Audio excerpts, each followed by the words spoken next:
akan disampaikan oleh guru tercinta Maulana Al-Habib Lutfi bin Ali bin Hashim bin Yahya dari Pekalongan. Kepadanya waktu dipersilakan. Allahumma salli ala Sayyidina Muhammad. Allahumma salli ala Sayyidina Muhammad. Allahumma salli ala Sayyidina Maulana Muhammad.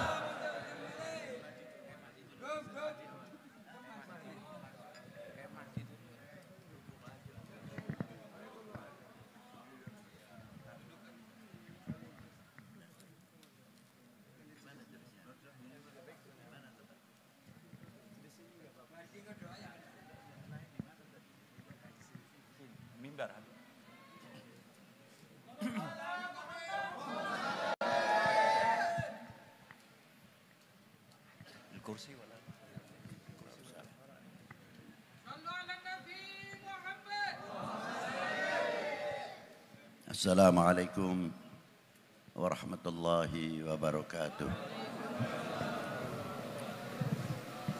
Alhamdulillahi wahdah, mausufun bi kulli kamalin, munazzahun an kulli naqsin, wa huwa ghaniyun amman siwah. Wassalatu wassalamu ala as-sayyid al-kamil bil fadail alladhi khassasahu fil azal bisahibi jami'i sifatil kamaliyah munfaridi fi khalqihi wa khuluqihi bi ashrafi khususiyah al-habibil alil qadril adimil jah an-nabiyil ummi a'dhamul mu'jizah walam yakhluqil khallaqu khalqan mithlah la qablahu wa la ba'dahu afdal minhu wa akram manzilatahu inda hadrati sultanil mamlakatil ahadiyah wa ja'altahu wasitatil uzma li ahli la ilaha illallah Muhammadur Rasulullah fi kulli lamhati wa nafsin adada ma wasi'ahu ilmullahi amma ba'du. Hadratil muhtaram al-mukarramun, para sesepuh bini sepuh, para alim ulama wal habaib, maaf apabila saya tidak bisa menyebutkan satu persatu, bukan berarti mengurangi ta'zim ikhtiram kita kepada para beliau. Juga yang saya hormati akhinal kiram Karim ibnul Karim Badar bin Segaf Al-Habsyi sekeluarga, dan saya hormati bapak-bapak dan santri pemerintahan sipil TNI Polri yang selalu saya banggakan. Hadirin wal hadirat rahimakumullah. Qala Allah Ta'ala fi kitabihil aziz, laqad ja'akum rasulun min anfusikum azizun alaihi ma anittum harisun alaikum bil mu'minina raufur rahim. Satu ayat lagi yang terus bersambung ayat per ayat, tidak terlepas dari terkait tentang atas kebesaran baginda Nabi sallallahu alaihi wasallam. Qul in kuntum tuhibbunallah fattabi'uni yuhibbukumullah. Ila akhiril ayat. Ayat ini menjadi penentu. Ayat ini menjadi dasar pokok untuk kita lebih tahu, lebih jauh, lebih mengenal apa yang telah didatangkan oleh Allah Subhanahu wa Ta'ala. Perlunya Maulid Nabi Sallallahu Alaihi Wasallam erat sekali hubungannya dengan ayat-ayat tersebut. Artinya dengan adanya maulud akan menjadi alat suatu ngeces yang tadinya kita mahabbahnya melentur, lebih-lebih di zaman sekarang ini melenturnya mahabbah kita kepada baginda Nabi Sallallahu Alaihi Wasallam. Bisa dirasakan atau tidak, yang tahu saya yakin individu atau pribadi itu sendiri-sendiri. Ternyata setelah kita ketahui berapa tafsir min ayatil Quran yang menerangkan babul mahabbah, di antaranya apa? Qul in kuntum tuhibbunallaha fattabi'uni. Ayat ini sudah menggambarkan Qul in kuntum tuhibbunallah.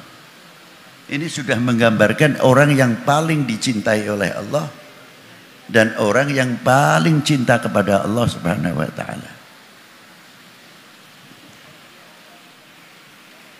Maka Rasulullah diberi mandat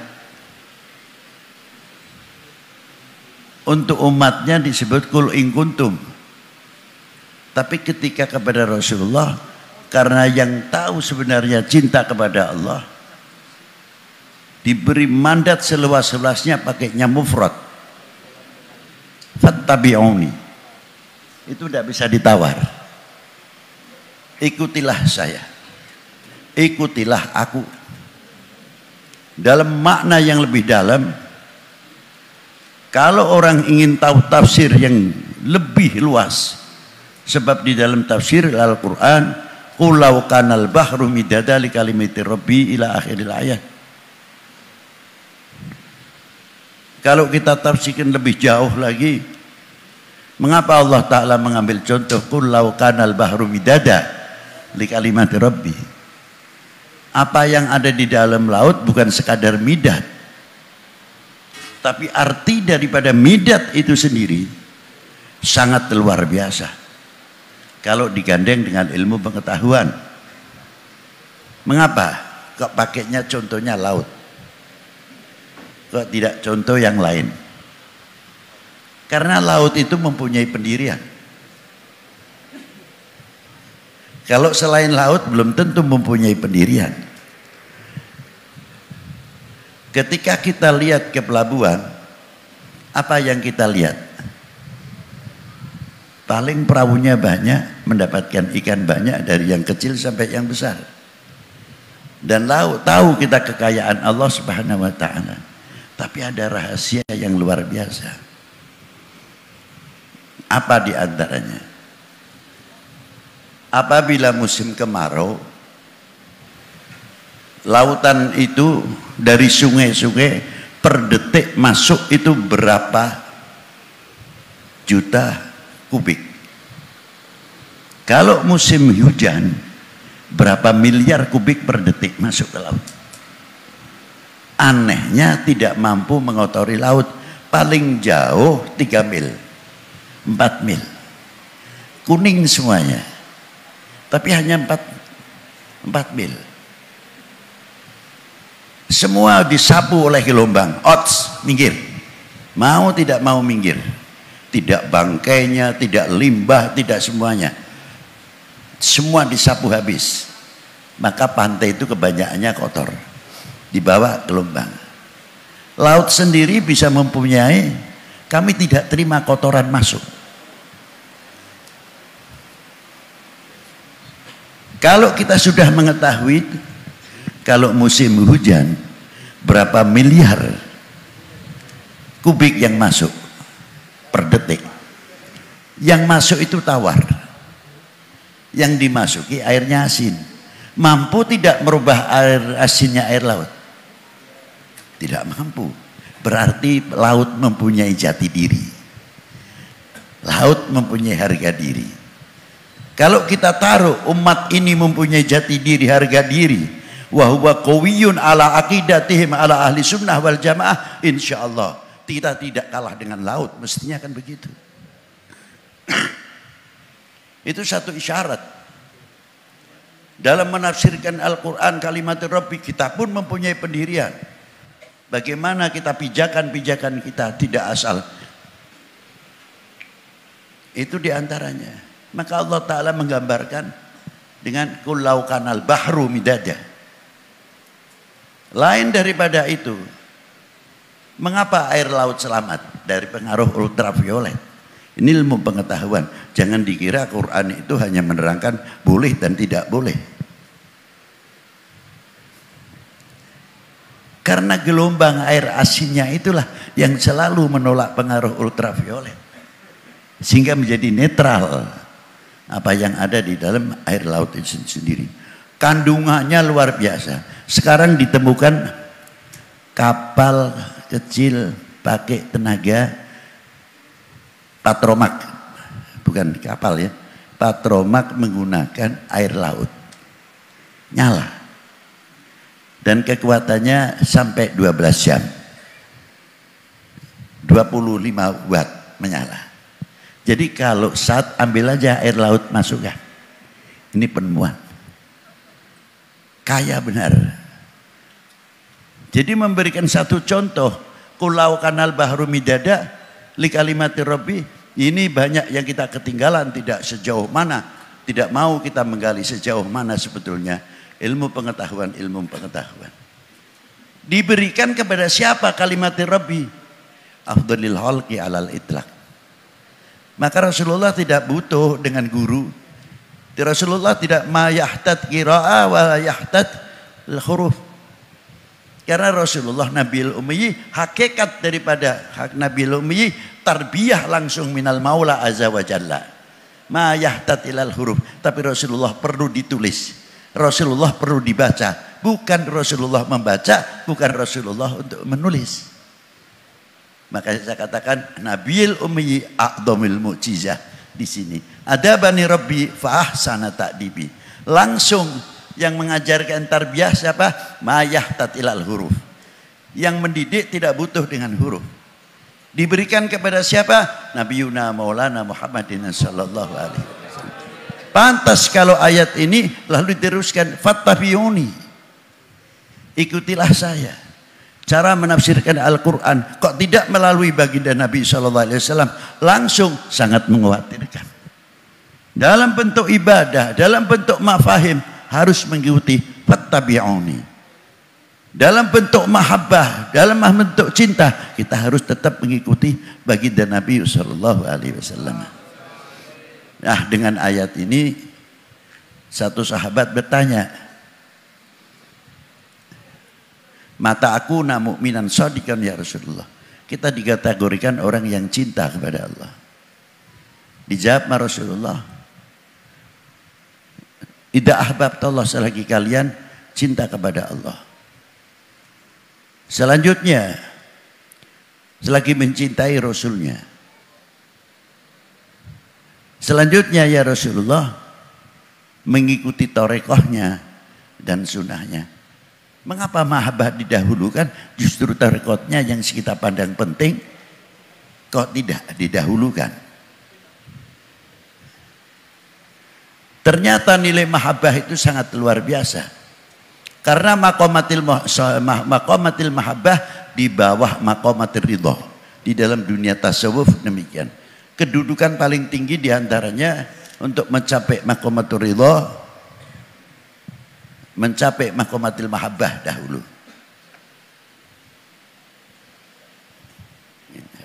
Tarik sana, Bin. Ali-ali. Walafu, kita di atas ya.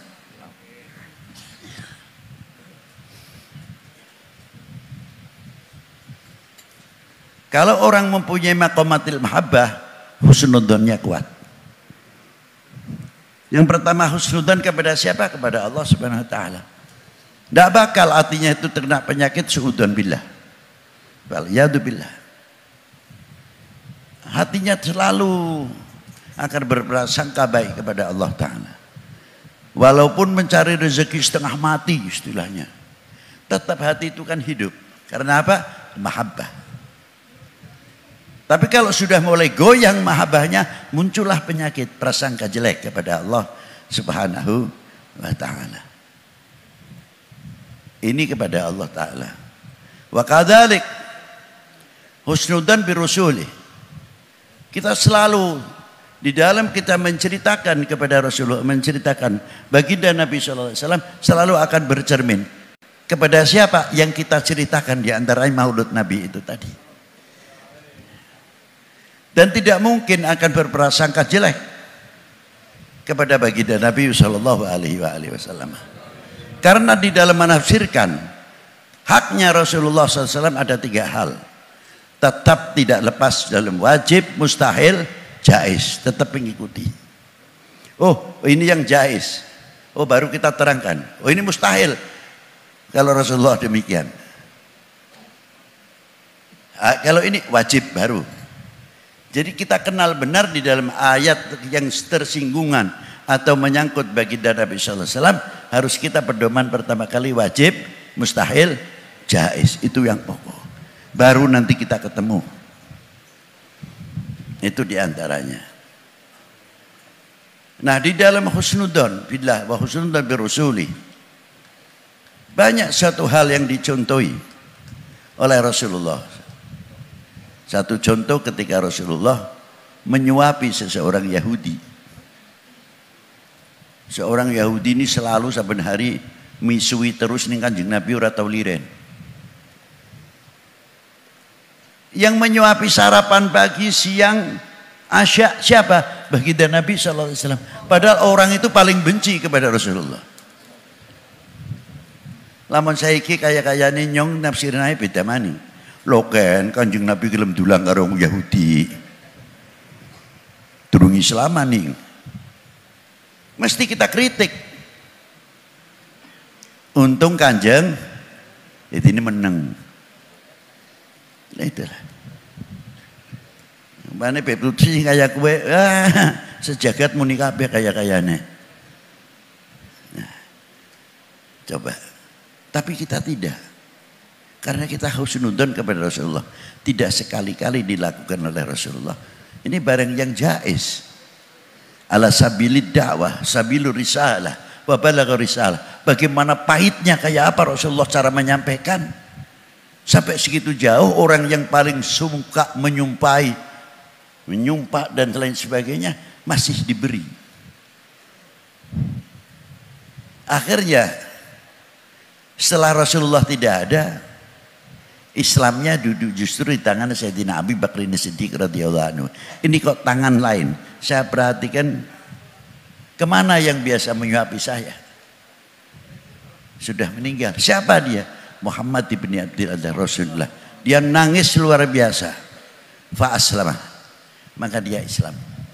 Kelihatan sekali inilah hebatnya Rasulullah. Tidak ditunjukkan Islamnya ketika zaman Rasulullah hidup. Tapi ditunjukkan hebatnya Rasulullah setelah Rasulullah tiada. Bagaimana takaran ahli-ahli kita, hati-hati kita ini ketika melihat terjadi dalam sunnatun Nabi sallallahu alaihi wasallam masalah dakwah beliau. Inilah. Tapi kalau orang muhibbin betul-betul husnudzonnya jalan. Bagaimana husnudzon kita sesama mukmin, akhul mukmin, al muslim akhul muslim. Cenderung menutupi aibnya, kekurangan apa yang ada pada diri kita masing-masing. Maka ketika orang menjalankan thariqah baginda Nabi, sunnah Nabi sallallahu alaihi wasallam, kalau orang cintanya luar biasa sama Rasulullah, insya Allah tidak akan pernah menghitung. Ya ganjarannya apa? Kita ambil yang kecil-kecilan saja, maaf jangan tersinggung. Kenyong tahu mulang, tahu ngaji ning Kiai Fulan atau ning Habib Fulan. Nyong krungu kabar Habibnya pan maulud ya, pan hol. Nilai ilmu yang diberikan kepada kita itu tidak bisa ditakar dengan dunia. Tuntutan sebagai seseorang yang mahabbah bi syekhihim akan memikirkan, ya gurunya nyong primen. Apaan hol kayak kita anteng-antengan nemen. Ki nyong sing dadi santri ini kudu ngerti yo, jaruke dikentongi bae.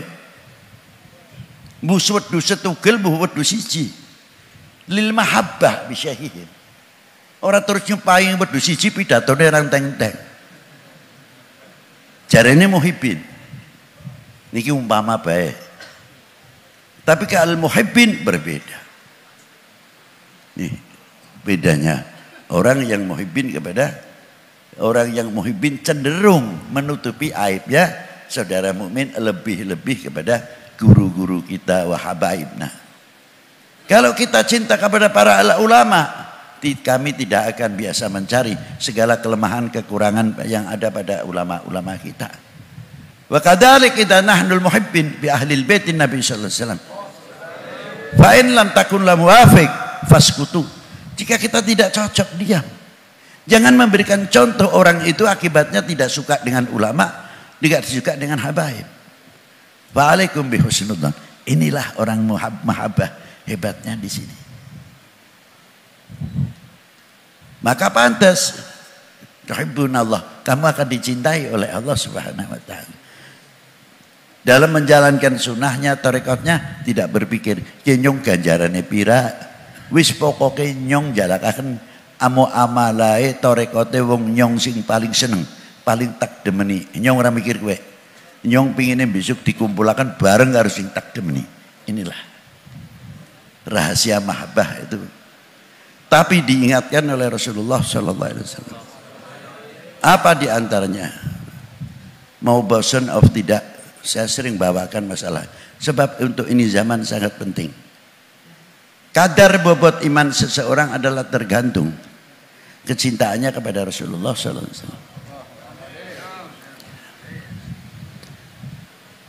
Bagaimana cara menghancurkan dunia Islam khususnya, dan bagaimana cara menghancurkan umat beragama pada umumnya, supaya sudah dihancurkan umat-umat ini khususnya umat Islam. Dia membalikkan cara menafsirkan, lamun kaya kowe apa ngancuraken umat Islam gampang. Primen ya diadohna demen marang Kanjeng Nabi. Dikurangi dengan segala carane. Muhammad aja digede-gede, Muhammad itu wong biasa kah? Bedanya kayak Nabi nyong wong biasa. Satu contoh umpamanya ini, masalah dan lain sebagainya. Ada lagi yang ngutik-ngutik, lah ibune bapaknya Kanjeng Nabi kan durung beriman no. Celah-celah ini kalau orang yang berakal mestinya dia seorang pemimpin luar biasa. Beliau seorang pemimpin tidak ada dua. Malu dong kalau umatnya sampai berbicara ke sana. Kemana hayaknya? Itulah. Dengan saya cara. Begitu juga. Bagaimana cara menghancurkan bangsa ini? Bagaimana cara menghancurkan Indonesia ini? Bikin hoax. Bikin lain-lain supaya apa? Mengurangi cintanya kepada pemerintah. Kepercayaannya kepada pemerintah. Kalau sudah umat atau masyarakat ini sudah jauh dari pemerintahnya dan kurang percaya, tunggu waktu Indonesia untuk dihancurkan. Kalian-kalian kita ini apakah ridho kalau Indonesia pecah? Harus tegas dijawab dari hari ini khususnya. Itu diantaranya sepele kelihatannya babul mahabbah. Nah, maka dari itu pentingnya Maulid Nabi sallallahu alaihi wasallam khususnya untuk meningkatkan kita di dalam beribadah, meningkatkan kita dalam cinta kepada Allah Ta'ala, cinta kepada Rasulullah Sallallahu Alaihi Wasallam. Dengan cinta yang luar biasa kepada Allah dan Rasulnya, nanti kita akan masuk jaminan. Almar'u ma'aman ahab. Kita akan dikumpulkan dengan orang yang dicintainya. Beruntunglah atas kita semuanya ini, khususnya masih mendengungkan salawat kepada baginda Nabi Sallallahu Alaihi Wasallam. Selalu kita berhubungan kepada Rasulullah. Tidak cukup dengan berhubungan, sholat pun kita masih berhubungan dengan baginda Nabi. Apa diantaranya? Kita selalu mengucapkan Assalamualaikum ayuhan nabiyyu wa rahmatullahi wa barakatuh. Berapa kali? Jangan dikira kalau kita membaca salawat itu menguntungkan baginda Nabi. Tidak. Rasulullah sudah lebih-lebih rahmatnya Allah Ta'ala tidak kurang. Innallaha wa malaikatahu yusalluna ala nabi. Salawatullah, innallaha, salawatnya Allah Ta'ala dengan para malaikat khususnya yang Allah Ta'ala.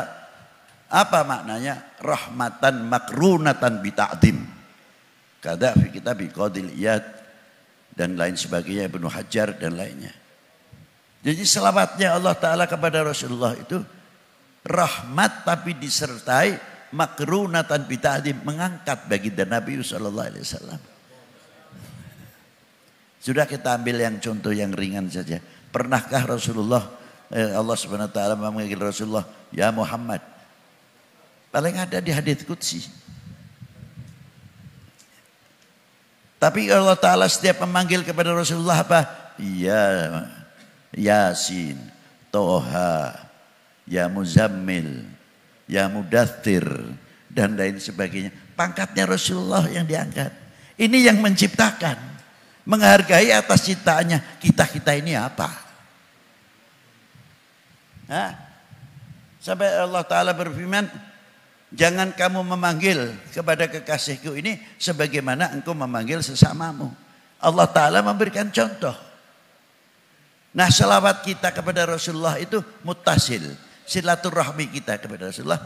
Yang untung kita umpamakan seumpamanya sungai ini berapa juta sungai tidak akan bisa memenuhi air. Justru sungai itu yang memerlukan laut. Nah, selawat kita pada Rasulullah jangan bangga. Wah, kita harus baca selawat Rasulullah. Merasa menguntungkan kepada Rasulullah. Tidak, justru kita yang untung membaca selawat kepada Rasulullah Sallallahu Alaihi Wasallam. Itu hebatnya. Sampai ada keterangan kalau tidak salah, ana inda man shalla alayya. Saya selalu berhadapan dengan orang yang membaca selawat kepada kita. Nah, selawat itu selalu dilaporkan kepada Rasulullah. Salat fulan bin fulan ya Rasulullah. Disebut bapaknya, tidak cukup orang yang membaca selawat saja. Jadi Rasulullah kenal siapa pembaca selawat yang suka berselawat. Jangan dikira tidak. Maka dari itu, as-shalah untuk meningkatkan rasa mahabbah, kembali kita mahabbah kita, maka tolong maulud-maulud ini dikembangkan. Maulud-maulud ini walaupun dengan peraturan-peraturan yang sudah berlaku, jangan kita melanggar dan hidupkan kembali cintaan kita kepada Rasulullah Sallallahu Alaihi Wasallam. Dan maulud ini adalah melahirkan syukur kepada Allah Subhanahu Wa Taala. Di mana terima kasih kita kepada Rasulullah Sallallahu Alaihi Wasallam. Min aina antum ta'riful Islam? Min aina antum ta'rifun al-iman? Laula Sayyidina Muhammad Sallallahu Alaihi Wasallam. Min aina antum ta'riful azamatil Quran kalamullahil azim? Laula Rasulullah Sallallahu Alaihi Wasallam. Wa kaifa antum ta'rif? Min aina antum ta'rif al-farqu bainal haq wal batil? La Rasulullah sallallahu alaihi wasallam. Wal halal wal haram min Rasulullah sallallahu alaihi wasallam. Sabab. Inilah yang dimaksud sababil a'dham likulli mawjud, bukan sababil a'dham likulli mawjud. Bunga dunia tercipta karena itu, bukan itu saja. Sejauh mana? Sampai kita ngerti birrul walidain, kita ngerti akhlak wal adab, laula min Rasulullah sallallahu alaihi wasallam. Ya, maka tepat Rasulullah Allah Ta'ala bersabda apa? Laqad ja'akum rasulun min anfusikum azizun alaihi ma anittum harisun alaikum bil mu'minina raufur rahim. Saya menafsirkan tafsir laqad ja'akum mujalladain. Khusus dua ayat ini. Dengan beberapa sunnah yang kita ambil tapi belum sempat kita cetakan, masih kita tashrih insyaallah. Nah, saya menafsirkan untuk saya pribadi, saya kagum dengan sunat-sunat Nabi SAW. Maka dengan maulid ini, ayo kita semakin dekat kepada Allah Ta'ala, semakin dekat kepada Rasulullah SAW. Dan insyaallah apabila kita kelak dibangunkan dari alam kubur, tidak akan lepas, kita akan digiring fitah tari wa ilhamdi Sayyidina Muhammad sallallahu alaihi wasallam. Allahumma salli wa sallim wa barik ala Sayyidina Muhammad salatan antun nawwiru fi qulubina wa qawalibana wa wujuhana binurillah wa binuri la ilaha illallah wa binuri Sayyidina Muhammad Rasulullah sallallahu alaihi wasallam. Ya tala'la'u fitah tali wa ilhamdi Sayyidina Muhammad sallallahu alaihi wasallam. La tuhzina yauma yub'atsun. yauma la yanfa'u malu wala banun illa man atallah biqalbin salim. Allahumma ja'alna min ahli la ilaha illallah wa min ahli nadhami salawat an-nabi sallallahu alaihi wasallam. Wa barik lana fi umurina wa fi rizqina wa fi auladina wa ja'alhum min ibadika salihin wa la taj'alhum fitnatan fid dunyana wa akhirana. Rabbana atina fid dunya hasanah wa fil akhirati hasanah wa qina adzabannar. Terakhir, doakan semuanya, jangan lupa untuk para habaib, untuk para ulama, dipanjangkan umurnya, diberi sehat walafiat. Dunia ini masih mementingkan beliau. Dunia ini masih memerlukan beliau. Beliau itu lentera di dunia, juga lentera di akhirat nanti. Wassalamualaikum Muhammadin wa alihi wa sahbihi wa baraka wa sallam. Walhamdulillah rabbil alamin wa alafu minkum. Assalamualaikum warahmatullahi wabarakatuh.